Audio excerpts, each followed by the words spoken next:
Hello, it is time for Art in the AM on Mondays at 10:30 a.m. Eastern.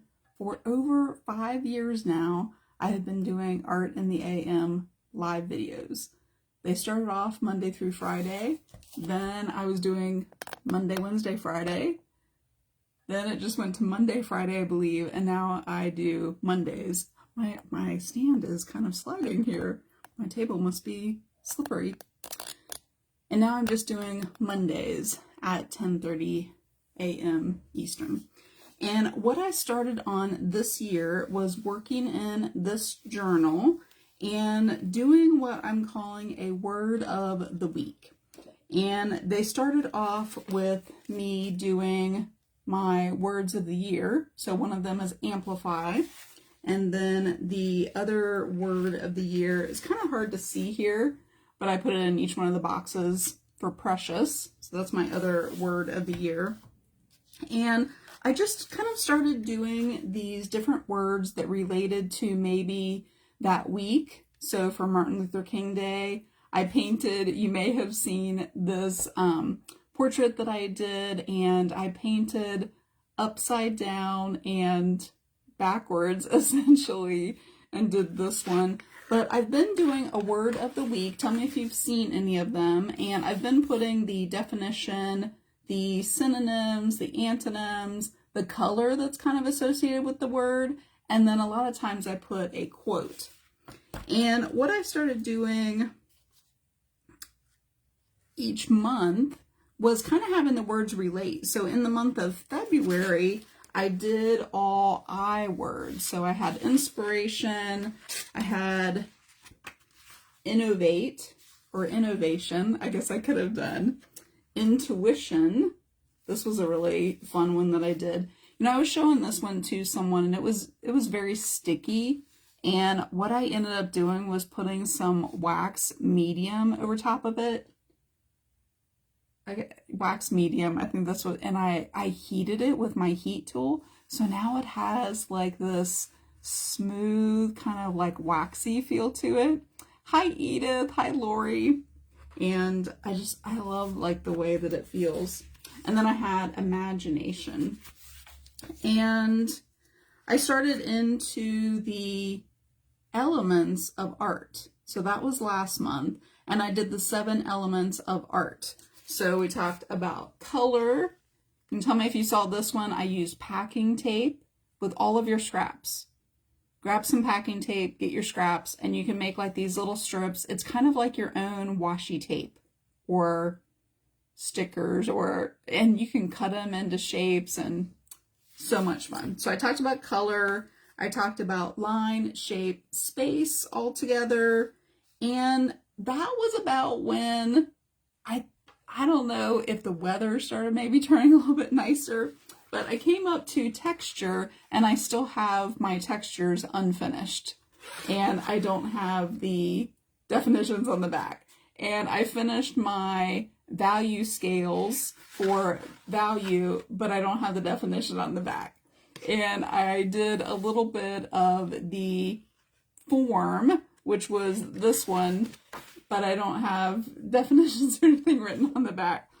And then last week for this new month, I started the principles of art. And the principles of art, I would say, are, I'm going to try to say nicely without like judging anyone. I mean, I went to 4.5 years of college, including summers. It kind of ended up being about 5.5 years to get a degree in learning about the elements and principles of art, essentially. And then also went on to work on my master's. And the principles of art are what makes your artwork come together. It's what unifies everything. And if you don't have an understanding of the principles of art, you're always going to feel like something is not right. You're going to feel like something just doesn't come together. Something just isn't working. And you don't even know exactly what it is. And that's probably because you don't know the principles of art. So I'm going to tell you the 7 main ones, and then I'm going to go ahead and I'll tell you a couple of the other ones that are kind of added on, up to sometimes 11 principles of art. And I'm going to just do something creative today, and I will start to show you some of the different ones. This month I am not going to be able to be live in 2 weeks because I will be traveling. So it's kind of a shorter month. So I'm just going to kind of combine a lot of them together, and I'll try to show you some examples of, really, I like to think of the principles of art as composition rules. They're really to build out a composition, something that works and something that looks like a finished piece of artwork. So I'm going to do some art. I'll show you a little bit of them, but if you want to go ahead and type these in the comments so that they're listed so that you remember them, here are the 7 principles of art. One is balance, like how balanced, kind of like, but there are different types of balance, and most people think of symmetrical balance, but there is also asymmetrical balance. So I'll talk a little bit more about that. Probably the biggest principle of art that I see that makes a piece of artwork stronger is contrast. Like, if you don't learn anything else, know that your artwork needs to have contrast, or it all just looks like the same. It all just looks like one level. There's no depth. There's nothing that looks 3-dimensional. Has to have contrast. Hi there, Sandy. So balance was number 1, contrast number 2, and then emphasis. I like to think of emphasis as the focal point. What are you going to emphasize in your piece of artwork so that it draws the eye in to what you want the person looking at your artwork to see? If you don't have something emphasized, people will look at it and then they'll just kind of walk away. There's no interest. There's nothing drawing the eye in. The next one is pattern. And this one I almost think of as an element, but it's really the pattern of what you create in your artwork that helps it look like has some kind of unity to it. So pattern, and then there is rhythm, which you can use pattern to create rhythm, but there's some kind of rhythm to and repetition, as I kind of think of together. And then unity. I mean, that's what all the principles are for, is to create unity in your artwork. And I will show you that as I'm kind of playing around on my page here. And then variety. If you don't have variety, and it can be, you can use the elements to create variety in a lot of different ways. But if you don't have some kind of variety, again, somebody's just going to look at your piece of artwork and, okay, like, and there's nothing like compelling them to look at it longer. That really, if you're wanting people to show interest in your artwork, give them a reason to look at it longer, to really look at the different layers and the depth and the variety of what's in your artwork.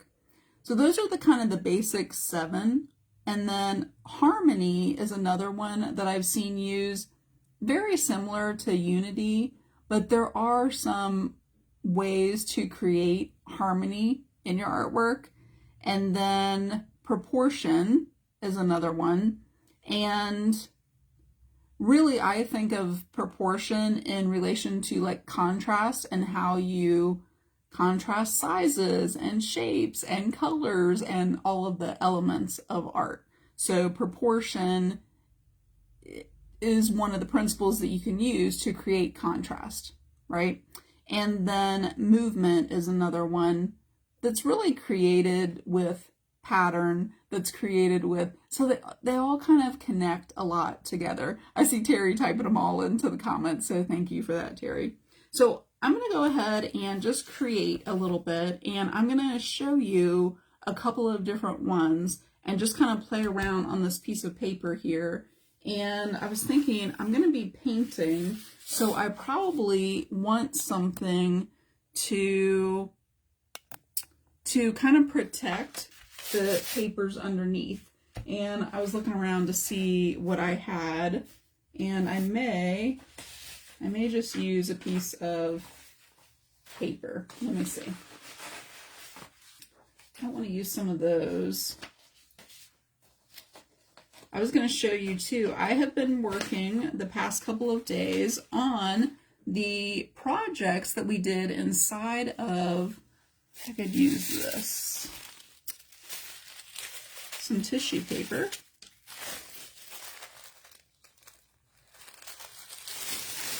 I've been working on the projects that we did inside of the Create-a-thon.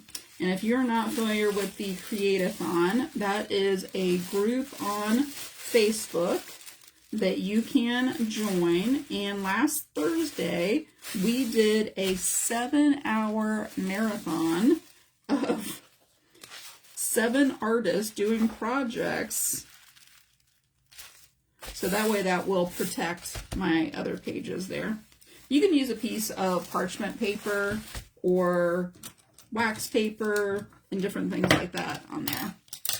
And just to protect like underneath. So I have a couple of different colors here.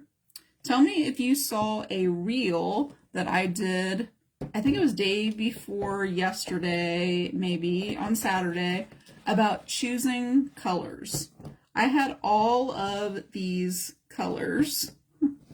I'll show you just a little sampling here. I had all of these colors, and I was trying to pick what colors I wanted to use. And here is a little tip. Pick 3. Pick 3 colors. And I was kind of using background sky kind of colors. So I said to pick 3 colors, one with a light value, if you recognize that word from the Elements of Art. So I actually picked white. And then you want to pick one with a kind of medium value. This one's probably a little bit more like a medium value. And then you want to pick one that's darker. So see how that's light, medium, and dark. And when you have a light, medium, and a dark, you have contrast. It will give you contrast. If I just had these two, that's not going to be enough contrast. You have to have the darker color for contrast. So I am going to, do the background in a similar way, but I'm going to use kind of some different colors. And I do really like this lighter blue. And I think I want to use this darker blue. But then I think I want to use, this as my medium value. So there are my 3 different values there. So I have this dark. So you want to have a light, a medium, and a dark because you need the contrast. At the very least, you could have a light and a dark. And if you have a light and a dark, at least you could mix those two together and give you kind of like a medium value. So I'm going to put this on the back here, and I probably am going to have a page for each one of these, but it's just going to be kind of the word, and I'm just going to experiment. So this first one's going to be balance. If I can get my paint out of here.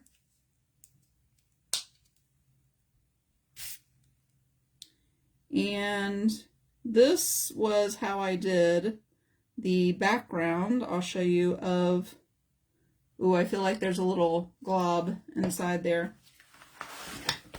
This technique that I'm doing right here was similar to the background that I did for this bunny.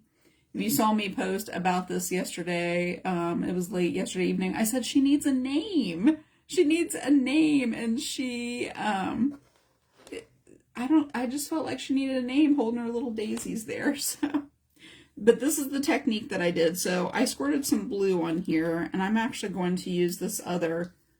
They're very similar, just because I didn't have very much of this paint. So this is going to be my, oh, this one's not coming out either.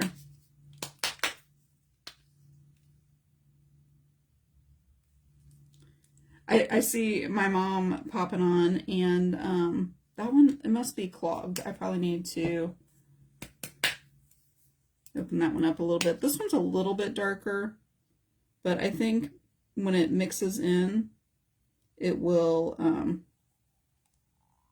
it'll still read as, oh, it'll still read as kind of a lighter value.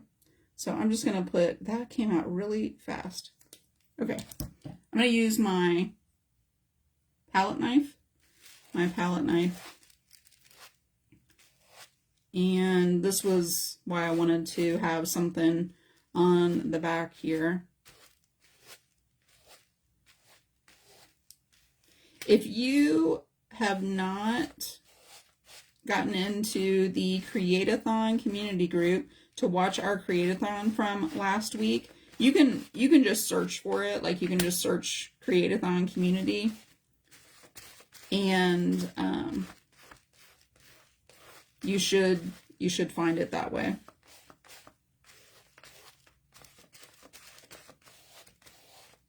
I really like this kind of scraping technique because it gives me like lots of texture, you know, which is one of the elements, and it just creates like a lot of interest in there. I feel like I need a little bit more of the light. I'm going to add white in there. Well, this one's almost gone too.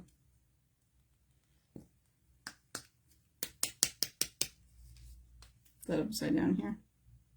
If you ever want kind of just like a fun way to do a background using your palette knife and just like spreading the paint around, one of the things I like is it kind of presses it down into the paper, and I don't know, it just creates like all these different textures in there too.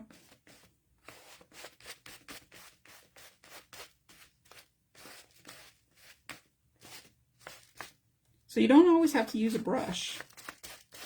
If you watched my tutorial that I did inside of the Create-a-thon, I asked 2 words. I asked a question. Oh, I kind of like how that lightened everything a little bit. So I'm going to make sure that that's kind of all over there. And then I'm kind of noticing it's a little bit thicker in some areas. So you could scrape it. Let's see. So I'm doing balance.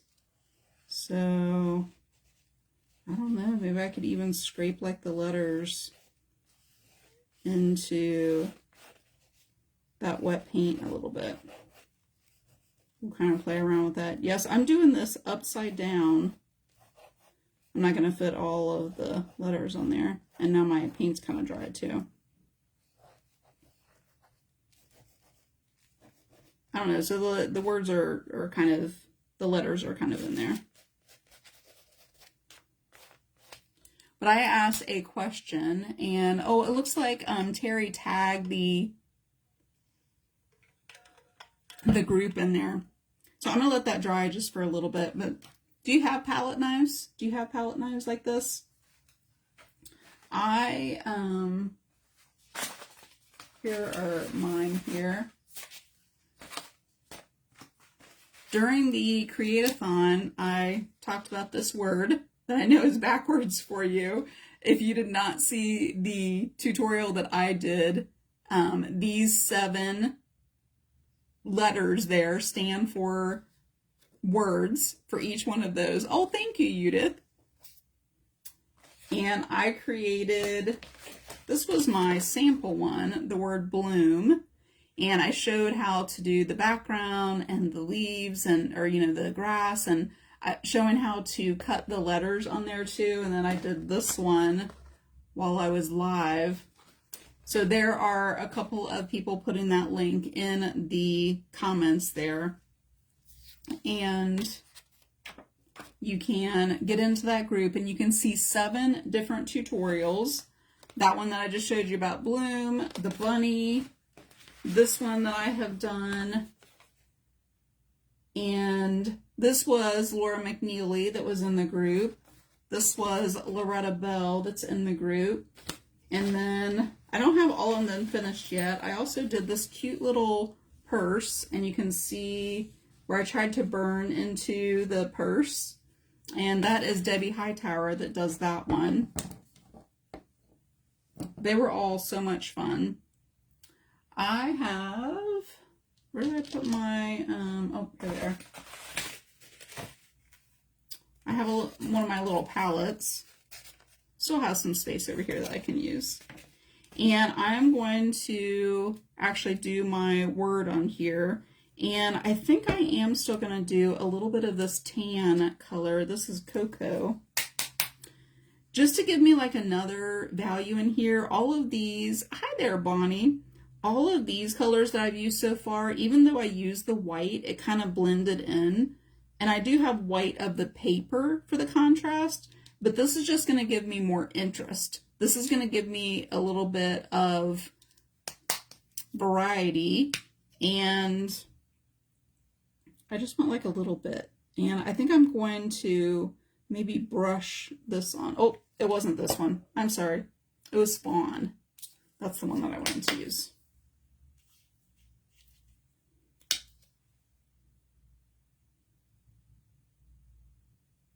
And I want to have just like a little bit of a different color in there. And then look, I found this brush. Can you tell this brush has like little cutout little areas in there? And it actually works really well for the fur of the bunny.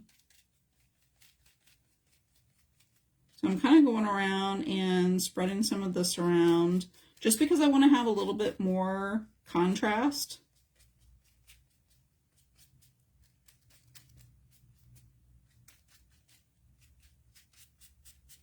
And then when I only have a little bit of paint on there, I can kind of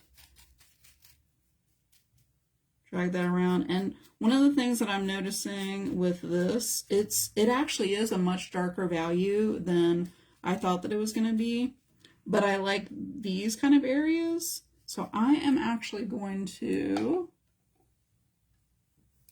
I'm going to take something and see if I can't like lift up some of that paint.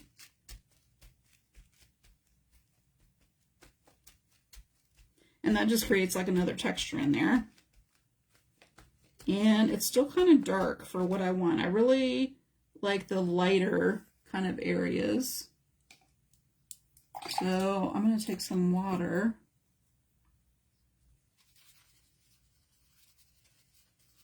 And if I add some water to what I painted in there, then I can, then I can kind of like lift some of that up.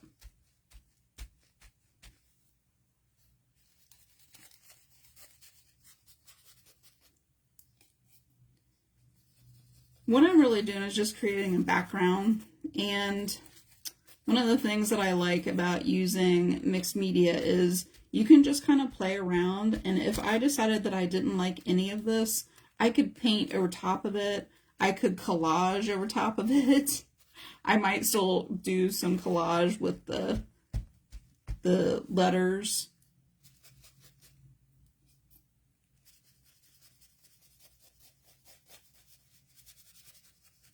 I'm kind of just doing a little bit at a time because it'll dry out. I can even kind of, this is a baby wipe, but it's not a wet baby wipe. I'm losing some of the blue that I kind of like too, so I might go back in, but I'm just really creating a background, and then I'm going to show you a couple of things to show a few of the principles of art. I do kind of like where this color is kind of toning down the blue, but it's kind of covering up a lot of the blue. And I have quite a bit over here. I definitely want to take some of that off.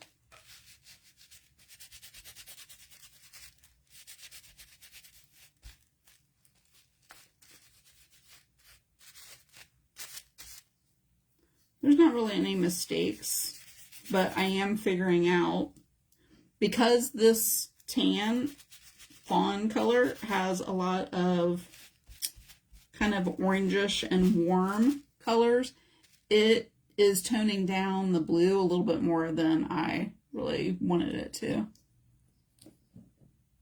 Oh, yeah.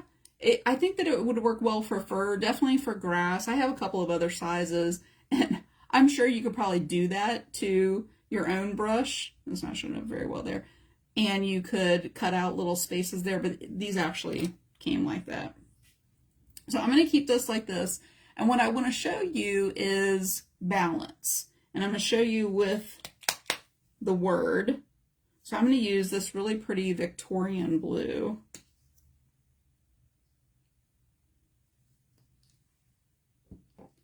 And I'm going to use this little tiny brush here. There's two different types of balance. You can have symmetrical balance where it's the same on one side and the other, you know, if I were to split it in half. And you can have asymmetrical balance. So asymmetrical means it's not the same on both sides, but it does balance. It does balance out. So I'm gonna try to show you. So here's what I'm going to do is I'm doing the letters on here. So let's see, B-A-L-A-N-C-E. So there are 7 letters in the word. If I split it in half, that means I'm going to have 3 on each side with 1 in the middle. And that will help me to kind of space out the word. So I kind of know where the center is, and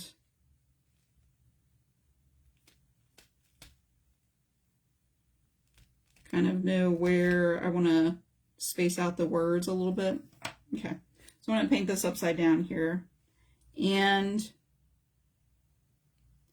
on this side of kind of the center, I'm going to do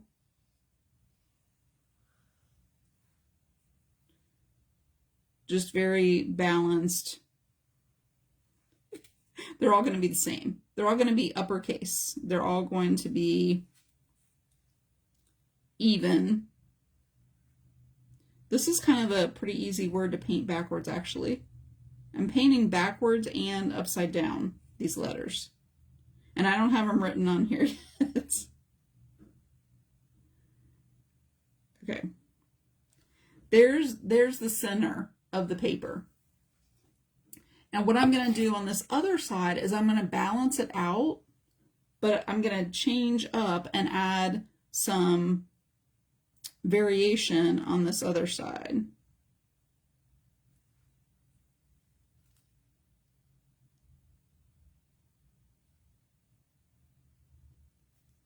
Is that in right there? I think that it is.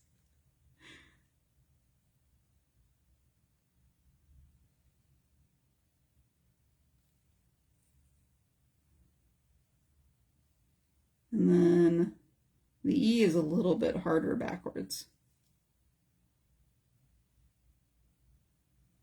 Oh, the other project that I did, Terry is on here, and I can't show her project that I did, Terry Broyles, because it's hanging on my front door.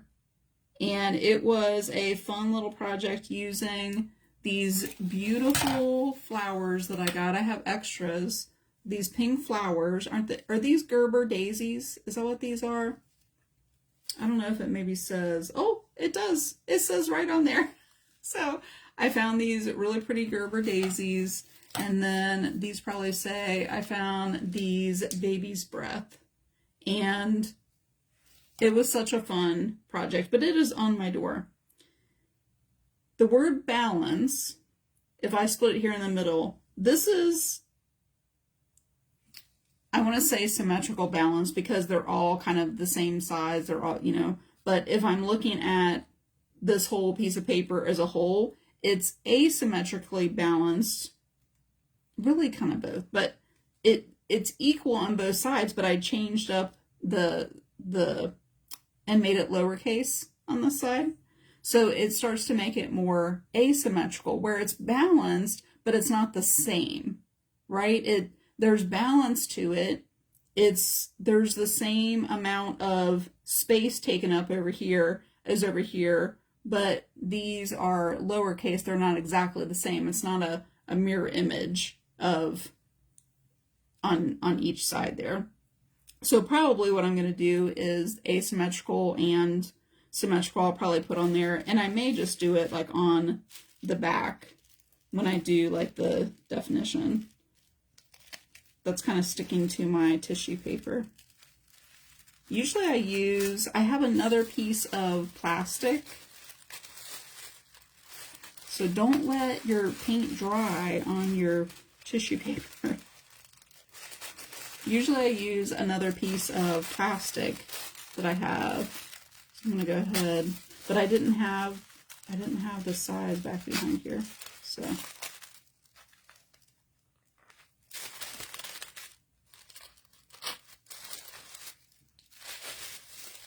And now I have a little bit of paint on my tissue paper. So I'm going to keep this on here, and I'll do the definition on the back here of the symmetrical and the asymmetrical.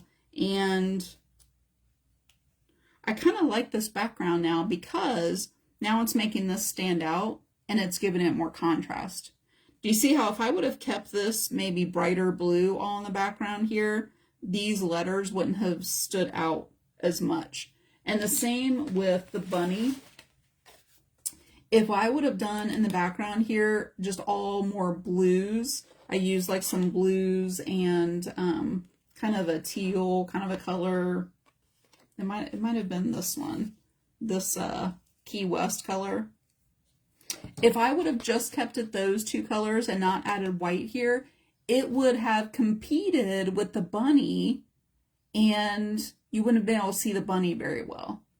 So in the same way that I kind of dulled this down back here, and even though I didn't really like how it was kind of dulling that down, it actually helped so that I can see the letters better.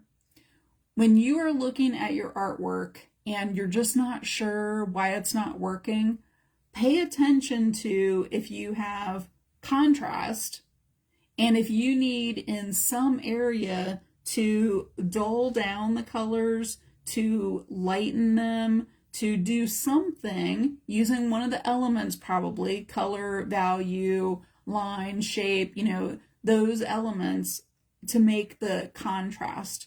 And I'll probably do contrast on this one after this dries a little bit. But having contrast between your colors, your shapes, your lines, and balancing out how you can see the letters, your focal point, whatever it is, more than the background, that one thing will make your artwork feel more unified. It will feel more interesting. It'll feel more, I want to say like alive. Do that one thing. Have more contrast in your artwork. Have more lights and darks. And you will find that your artwork just looks so much better. It just has more depth to it. And by doing the palette knife, I had that interest in there. There's like this this layer of depth instead of just all one solid color. And that was why I didn't just like paint the colors in the background too. And even taking the baby wipe and rubbing it gave more texture and more depth, and you can see underneath to the blues that are underneath there. Think about all of those things when you're creating, if it's mixed media, if it's a painting, whatever it is, because knowing about the elements of art and knowing about the principles of art will help you create a better piece of artwork. So there's your little tip for today about the word of the week. Today being balance, talking about the principles of art. I will be back next week, and I will probably already have some backgrounds done so that then I can kind of talk about contrast, emphasis, pattern. So I'll talk about some of those and kind of do all of the principles of art and kind of wrap those all up next week. So I hope that you have a great week. I know that this is a very busy week for us because we have lots of different activities going on at church for Holy Week, Easter coming up this weekend, and then next Thursday, so I'll be able to be live next Monday, and then next Thursday, we're leaving for my retreat in Florida, vacation, and we'll be gone about 2.5 weeks. So that is a couple of weeks in there that I probably will not be live at the scheduled 10:30 time, but I may do some lives during the week,